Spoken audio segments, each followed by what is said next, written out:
Hey, Kimberly Kayla here, and I want to talk to you guys about making friends in Japan. And by making friends, I mean like by making Japanese friends. How to do that? No, just kidding. I don't know how.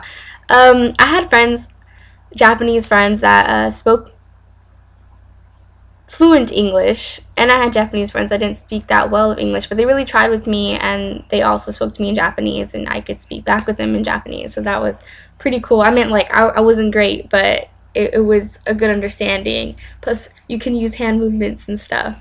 Um, there are some problems with making Japanese friends that people are talking about, like, oh, Japanese people don't want to really be my friend, they just want to practice my English. I mean, practice their English, things like that.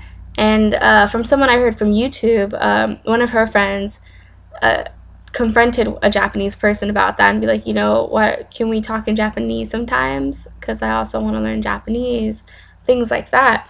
And I guess after that, the Japanese person stopped talking to that person.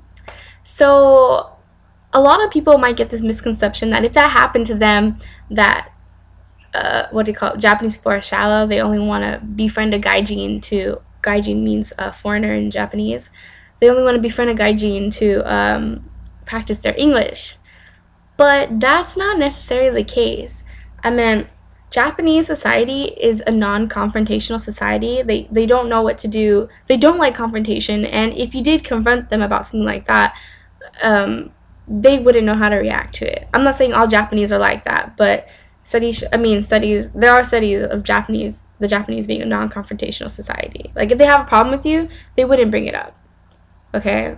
They also have, like, this labeling as being yes man, which means in most Japanese friendships, they just agree with you. They're like, oh, yeah. Even if their opinion differs from yours, they won't say their opinion differs from yours because they don't want to have an argument. And it's they don't want to have an argument that might ruin your friendship. I mean, like in American friendships, I guess it's, or not even American, but foreign friendships, like example, America. Let me just use America as an example.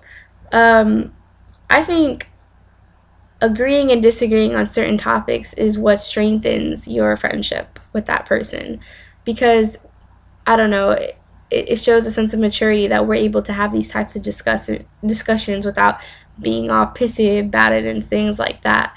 And also it deepens our relationship because I don't know, we have the maturity to accept one another's views, things like that.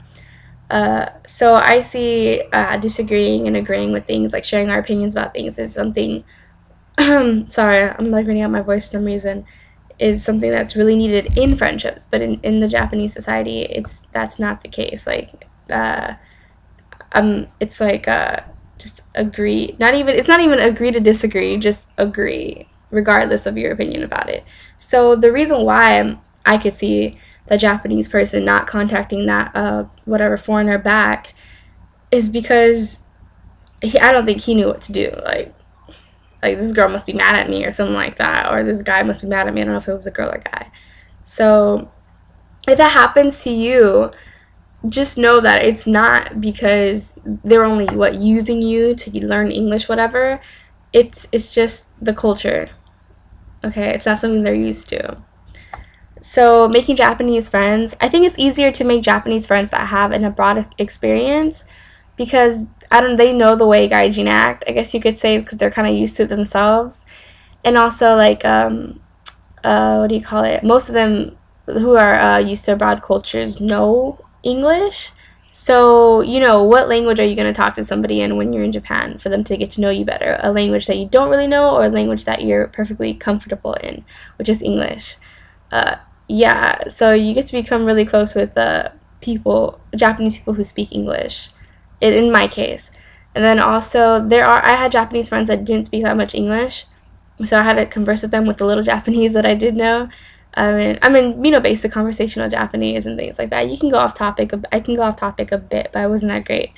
But they were always very kind and very patient with me, because there's sometimes, you know, you just forget that word and you're like, fuck. I mean, sorry, you're like, damn, what's that word again? You know? And we use hand gestures a lot. We're always pulling out our like little